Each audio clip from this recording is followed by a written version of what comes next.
Hello সুপ্রিয় দর্শক বন্ধুরা, আমি অ্যাস্ট্রোলজার লিটন জয়ধার। আশা করি আপনারা সবাই ভালো আছেন, সুস্থ আছেন, নিরাপদে আছেন।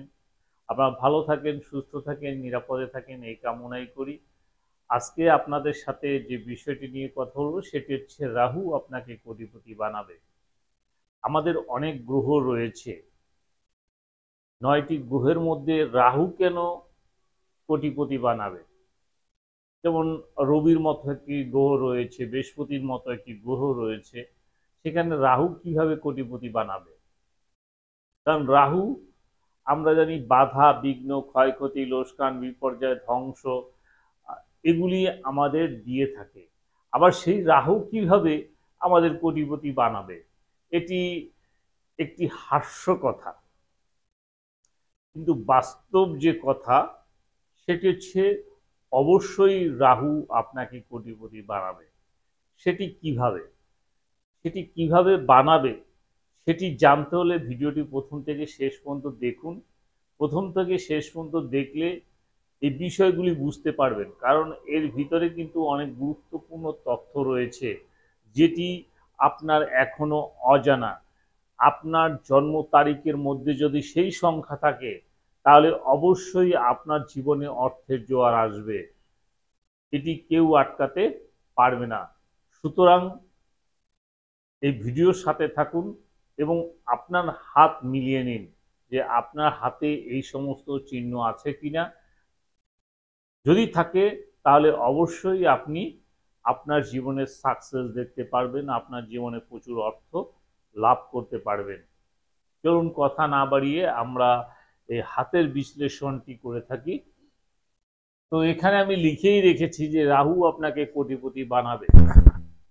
এখন গ্রহদের মধ্যে রাহু, কেতু, শনি এইগুলোকে অশুভ গ্রহ হিসেবে ধরা হয়, কারণ এই গ্রহগুলি কিন্তু আমাদের জীবনে অশুভ প্রভাব বিস্তার করে থাকে। অর্থাৎ আমাদের যে কোনো কাজের বাধা, যে কোনো কাজের সমস্যা, আমাদের এভরিথিং যত বিষয় রয়েছে, রোগ, পীড়া, শোক, দুঃখ, ব্যথা, বেদনা, এর সাথে কিন্তু রাহু অনেক জড়িত রয়েছে, এই রাহু এবং শনি। এখন সেই রাহু কিভাবে আমাদের কোটিপতি বানাবে, এটি আমাদের প্রশ্ন থেকে যায়।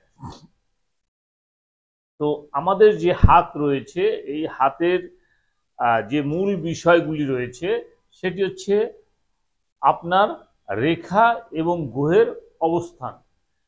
এখন আমাদের যে গ্রহগুলি রয়েছে, কারণ যেহেতু রাহু নিয়ে আমরা আলোচনা করব, তো যে গ্রহগুলি রয়েছে, যেমন এই বিদ্যাগুণের নিচে এখানে হচ্ছে শুক্রের ক্ষেত্র, এই যে জায়গাটি এটি হচ্ছে রাহুর ক্ষেত্র, এই তর্জনী আঙ্গুলের নিচে হচ্ছে বৃহস্পতির ক্ষেত্র, মধ্যম আঙ্গুলের নিচে হচ্ছে আপনার শনির ক্ষেত্র, এবং অনামিকা আঙ্গুলের নিচে এখানে হচ্ছে রবির ক্ষেত্র, এবং কনিষ্ঠ আঙ্গুলের নিচে হচ্ছে বুধের ক্ষেত্র, তারপরে হচ্ছে আপনার মঙ্গলের ক্ষেত্র। এরপরে বড় একটি জায়গা নিয়ে রয়েছে চন্দ্রের ক্ষেত্র, আর মধ্যে হচ্ছে আপনার কেতুর ক্ষেত্র। এই হচ্ছে আমাদের 9টি গ্রহের অবস্থান। আর যে হাতের যে রেখা দেখা যায় তার মধ্যে শ্রেষ্ঠ রেখা হচ্ছে আপনার আয়ু রেখা, জীবন রেখা বা লাইফ লাইন, এটিকে বলা হয়। আর এটিকে বলা হয় শিরোরেখা, মস্তিষ্ক রেখা বা হেডলাইন। এটিকে বলা হয় হৃদয় রেখা বা হার্ড লাইন। এরপরে এভাবে আমরা একটি রেখা দেখে থাকি, এটিকে বলা হয় ভাগ্যরেখা বা ফেথ লাইন। এখান থেকে যে রেখাটি দেখতে পাওয়া যায় এটিকে বলা হয় সানলাইন বা রবি রেখা। এখানে যদি কোনো রেখা থাকে এভাবে তাহলে এটিকে বলা হয় বুধ রেখা। বৃহস্পতির ক্ষেত্রে যদি কোনো রেখা এভাবে দেখা যায় তাহলে সেটিকে বলা হয় বৃহস্পতি রেখা। শনির ক্ষেত্রে দেখা, অর্থাৎ যে রেখা যে গ্রহের স্থানে দেখা যাবে সেই রেখা সেই গ্রহেরই কাজ করে থাকে। এখন আজকে আমাদের আলোচ্য বিষয় এটি হচ্ছে রাহুর ক্ষেত্র বা রাহুকে নিয়ে। এখন আমি বলেছি রাহুর এখানে অবস্থান হাতের।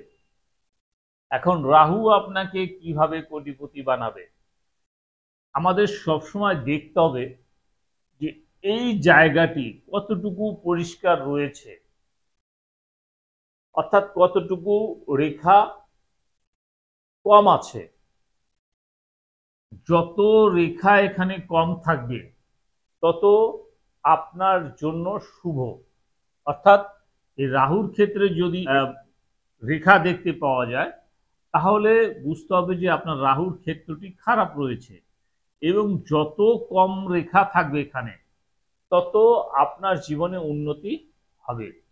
এবং এই রাহুর ক্ষেত্রটি দেখতে হবে যে আপনার হস্ত, যেমন এখানে এই যে উঁচু, আপনারা দেখতে পাচ্ছেন কিনা, এভাবে যে উঁচু থাকতে হবে, মাংসল থাকতে হবে, তাহলে বুঝতে হবে যে আপনাকে রাহু কিন্তু শুভ ফল দিবে। যদি ওখানে নিচু থাকে, দাবানো থাকে, তাহলে কিন্তু আপনাকে রাহু কখনো শুভ ফল দিবে না। অর্থাৎ এই জায়গাটি আপনার সুন্দর হতে হবে, এবং রাহু থেকে যেন কোনো রেখা বেরিয়ে যেন আয়ু রেখাকে কর্তন না করে, এই বিষয়টি আমাদের মাথায় রাখতে হবে। অর্থাৎ রাহুর ক্ষেত্রে থেকে কোনো যদি রেখা বেরিয়ে কোনো রেখাকে কর্তন করে তাহলে কিন্তু সেটির জন্য সমস্যা আসে, বাধাবিঘ্ন আসে। আবার রাহুর ক্ষেত্রে যদি এভাবে মৎস্য চিহ্ন দেখা যায় তাহলে বুঝতে হবে যে রাহুর ক্ষেত্র থেকে আপনি কোটিপতি হতে পারবেন, অর্থাৎ রাহু আপনাকে কোটিপতি বানাবে। আমাদের জীবনে ফাটকা যে ইনকাম, লটারি থেকে অর্থ পাওয়া, শেয়ার বাজার থেকে অর্থ পাওয়া, হঠাৎ অর্থ পাওয়া, এটি কিন্তু আসলে রাহুই দিয়ে থাকে। তো এই জায়গাটিকে যদি মহস্য চিহ্ন থাকে তাহলে কিন্তু অবশ্যই আপনি কোটিপতি হতে পারবেন রাহুর থেকে। আবার যদি এখানে স্টার চিহ্ন হয়ে থাকে তাহলে রাহুই কিন্তু আপনাকে সুউচ্চে উপরে উঠাবে, সম্মানের স্থানে নিয়ে যাবে, কোটি কোটি টাকার অর্থ আপনাকে দিবে এই রাহুই। তো রাহুর ক্ষেত্রটি আমাদের অবশ্যই দেখতে হবে যে রাহুর ক্ষেত্র কেমন রয়েছে। আসলে অন্যান্য গ্রহের সাথে রাহুরও কিন্তু আমাদের প্রাধান্য দিতে হবে, যেমন রবি রেখা রয়েছে আর বৃহস্পতির ক্ষেত্রে রেখা রয়েছে, কিন্তু তারপরেও কিছু বাধা থাকে। এক্ষেত্রে কিন্তু রাহুর অনেক ভূমিকা রয়েছে। আমাদের জীবনকে বাধাগ্রস্ত করার জন্য রাহুই একমাত্র কিন্তু বেশি বাধা দিয়ে থাকে বা বেশি দোষ করে থাকে। সুতরাং রাহুকে বাদ দিয়ে আমরা কিন্তু জীবনে চলতে পারি না। তাই এই রাহুর ক্ষেত্রটি আমাদের দেখতে হবে। শেষ যে বিষয়টি বলবো সেটি হচ্ছে, আপনার যদি জন্ম তারিখ থাকে, সেই জন্ম তারিখের ভিতর যদি 4 থাকে, এই সংখ্যাটি যদি থাকে আপনার, তাহলে বুঝবেন আপনার জীবনে কিন্তু অর্থ আসবে।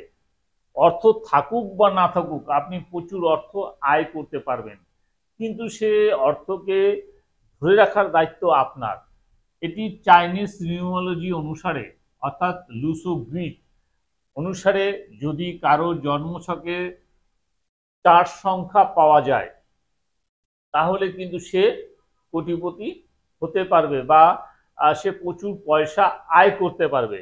এখন সরাসরি 4 যদি নাও থাকে, যেমন 13 তারিখ যদি কেউ জন্মগ্রহণ করে তার সংখ্যা কিন্তু 4 আসে, কারণ 3 আর 1 4।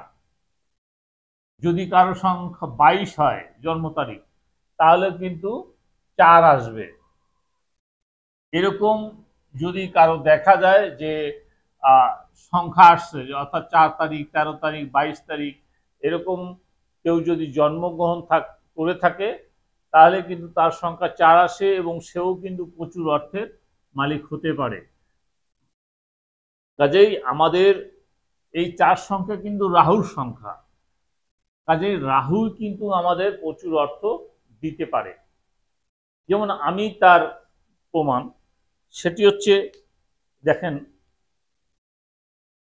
আমি গোমেদ পড়েছি, গোমেদ পড়ে আমি লাভবান হয়েছি, অর্থাৎ এই রাহুর রত্ন গোমেদ এটি পড়ে কিন্তু আমি যথেষ্ট শুভ ফল পেয়েছি। আমার পঞ্চমে হচ্ছে, অর্থাৎ আমার জন্মছকে পঞ্চম হচ্ছে আপনার রাহু, আর পঞ্চম হচ্ছে ফাটকা ইনকাম। তো যেহেতু আমি জ্যোতিষী করি, এই জ্যোতিষীটা কিন্তু একটি ফাটকা ইনকামের ভিতরে পড়ে। কাজেই আমি যখন গোমেদ করেছি, আমার এই লাইনে মোটামুটি আমি অর্থ গেইন করতে পারছি। তাই এটি কারণ হচ্ছে রাহু আমাকে সাপোর্ট দিচ্ছে। কাজেই আপনার জন্মছক আপনি মিলিয়ে দেখবেন যে আপনার জন্মছকে রাহু কোথায় রয়েছে, আর সেই অনুযায়ী যদি আপনি রত্নপাথর ব্যবহার করেন তাহলে অবশ্যই আপনি লাভবান হতে পারবেন। কিন্তু আমি বলেছি বিদায় সবাই আবার গোমেদ পড়বেন না, কারণ গোমেদ পড়লে অনেক আবার ক্ষতিও আছে। সুতরাং এটি বিচার বিশ্লেষণের বিষয় রয়েছে। এই বিচার বিশ্লেষণ করে তারপরে দেখতে হবে। যেমন আমার রাহু যে নক্ষত্রে রয়েছে সেটি হচ্ছে শনির নক্ষত্রে রয়েছে, সুতরাং সেটি হিসাব করতে হবে। হিসাব করে দেখে আপনার বিচার বিশ্লেষণ করতে হবে, তারপরে আপনি একটি রত্ন ধারণ করলে আপনি সেখান থেকে উপকার লাভ করতে পারবেন। তো আজকের আলোচনা দীর্ঘায়িত করব না। যদি ভিডিওটি ভালো লাগে তাহলে একটি লাইক, একটি শেয়ার, একটি কমেন্ট করবেন এবং পরবর্তীতে কী ধরনের ভিডিও দেখতে চান আমাকে লিখে জানাবেন। আমি সেই অনুযায়ী ভিডিও বানিয়ে আপনাদেরকে উপহার দেওয়ার চেষ্টা করব। পরবর্তী ভিডিও পর্যন্ত আপনারা সবাই ভালো থাকুন, সুস্থ থাকুন, নিরাপদে থাকুন, এই কামনা করে আজকের মতো বিদায় নিচ্ছি। সবাইকে অনেক অনেক ধন্যবাদ।